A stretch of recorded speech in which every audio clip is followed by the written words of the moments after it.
early on in the draft process, when all the buzz around pick 2 was, do they go with a quarterback or do they go like Abdul Carter? Everybody wanted Abdul Carter to put across or on the other side from Myles Garrett. But Blake was one of the first people I remember. He brought this up early in the process, but he argued that Mason Graham specifically would actually do more to help Myles Garrett and his effectiveness off the edge than Abdul Carter would, because, just that interior defensive presence.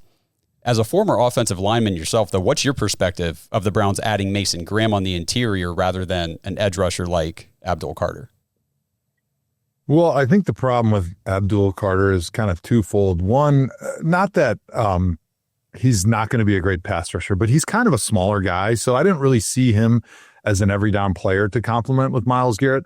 But also, I don't care how good he's going to be. Like, Myles Garrett is going to get the double teams. He's going to get the offensive line slides, which basically means if you're in a 4-down front and you've got Abdul Carter and another defensive tackle on that side, they're going to get the guard and the tackle one-on-one, basically.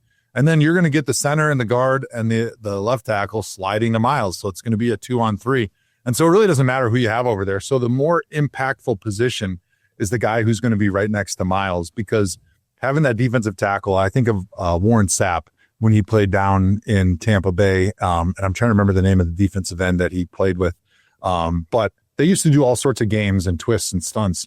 And that makes it really, really difficult for an offensive line, because now you have to set a little bit softer. You're a little bit further off the ball because you have to worry about where those pick games are coming from between Mason Graham and Myles Garrett. And I think that is much more difficult when you have that interior presence who's creating issues on the inside, because that means that now the guard is going to be slower to be able to help Myles, to be able to help block Myles in that situation, because you can't just leave your center one-on-one with Mason Graham and just have your guard fly out there, because he does cause problems from the inside. So without a doubt, having a dominant interior pass rusher, a dominant presence on the inside is going to help your defensive end pass rusher way more than if you have a dominant defensive end on the other side. Because, even if Abdul Carter does become a little bit bigger and stronger and that every down defensive end, what is an offense going to do? They're just going to keep a tight end in and then double team him, and they're still going to slide to Myles. And then if Myles